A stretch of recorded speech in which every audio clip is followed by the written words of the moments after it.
قربانی قربانی قربانی میرے بھائیوں، اللہ تعالیٰ نے قربانی اتنی اہم بنائی ہے کہ مسلمانوں کو سال کے شروع میں بھی قربانی دی اور سال کے آخر میں بھی قربانی دی۔ ایک منا کی قربانی ہے، ایک کربلا کی قربانی ہے۔ منا کی قربانی میں قربان ہونے والا پیغمبر تھا اور کربلا کی قربانی میں قربان ہونے والا پیغمبر کا نواسا تھا اور جنت کا سردار ہے۔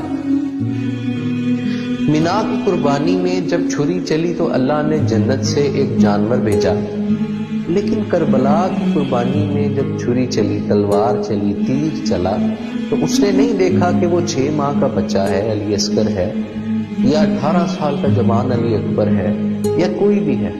اس نے کاٹ ڈالا، اس نے چیر ڈالا، اس نے مار ڈالا، لیکن حوصلہ دیکھیے کہ اپنا سارا کنبہ قربان کر دیا، اپنے اصول سے پیچھے نہیں ہٹے۔ وہ اصول کیا تھا؟ وہ اصول اللہ کا دین تھا، وہ اللہ کا نظام تھا، اللہ کا بنایا ہوا سسٹم تھا جو اس نے مومن کو دیا، مسلمان کو دیا۔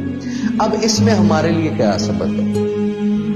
اللہ نے منا کی قربانی کی یاد تازہ کرنے کے لیے قیامت تک مسلمانوں کو عید الاضحیٰ عطا فرما دی کہ میرے پیغمبر نے جو قربانی دی تھی وہ یاد رہے۔ لیکن کربلا میں جو قربانی ہوئی وہ ایک دن کی، ایک ہفتے کی، ایک مہینے کی قربانی نہیں ہے، وہ قربانی ہر سانس کی قربانی ہے۔ جس وقت بھی ایمان ڈگمگانے لگے، جس وقت بھی نظام خراب ہونے لگے، اس وقت قربانی دینی پڑے گی۔